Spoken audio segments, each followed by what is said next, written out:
the great devotee Vidura, after he was put in a terrible predicament, he was just trying to be a good brother and a good friend to Dhritarashtra. But in this material world, anyone who tries to do good becomes the enemy of those who are envious of God. Vidura had wisdom. He understood truth, that wherever there is deviation from moral principles and from the desire of the Supreme Personality of Godhead, there must be suffering. And wherever there is harmony with the will of God, there must be victory. Vidura risked his life in so many ways at so many times to give Dhritarashtra good instruction. But ultimately, he was forcibly banished from the kingdom by Duryodhana and his brothers. He had to leave his good wife, his home, the surroundings of the environment he was born and raised in. But he was glad. He was sad for Dhritarashtra and Duryodhana. He was sad for the city of Hastinapur. But he was happy for himself because he had the opportunity to completely immerse his life in hearing and chanting the glories of the Lord, in divine remembrance. And this is how a devotee aspires to live. That when there is a difficulty, a crisis, he accepts it as Krishna's mercy and becomes joyful. A materialistic person, when things go wrong, wrong meaning according to his conception of what he wants or she wants, the person becomes very depressed. Because people in this world are very spoiled and particular. Maya deranges the mind and gives you a conception of what will make you happy and what's good and what I want. And when that is not fulfilled, we become often depressed, we become hopeless, we become suicidal, we don't know what to do, or we become envious, revengeful, argumentative. We start justifying so many unwanted desires and activities and words.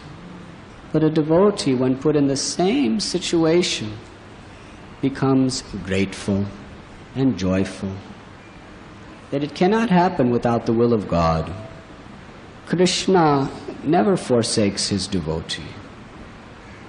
Yasyahamanagre harisheta dhanam shanai.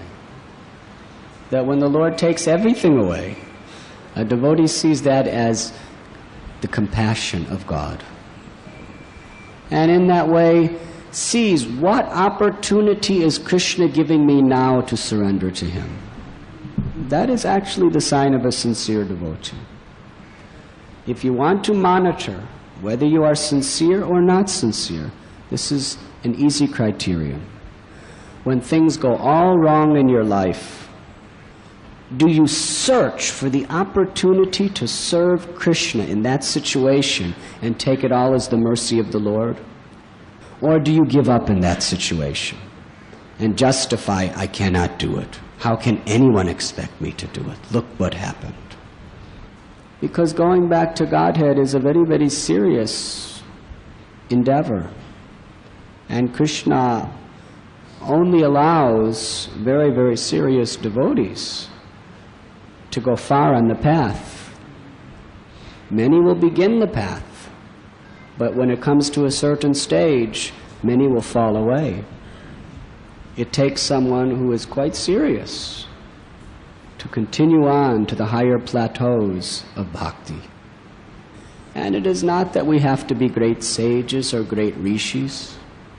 We can be housewives, we could be children, we could be simple farmers, Or we could be scholars or politicians or businessmen or brahmacharis or sannyasis. The qualification is that we are sincere.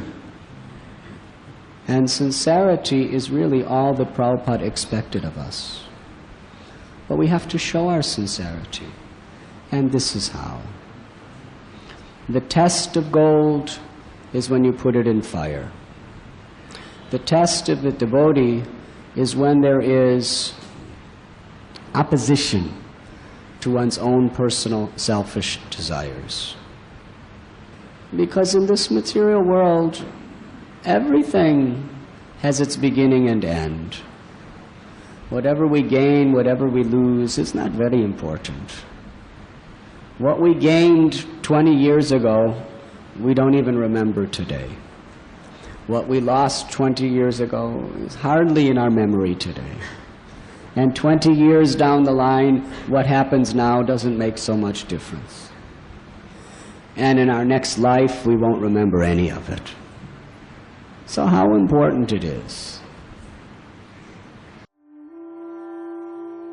You were listening to Radhanath Swami on devotionalnectar.com.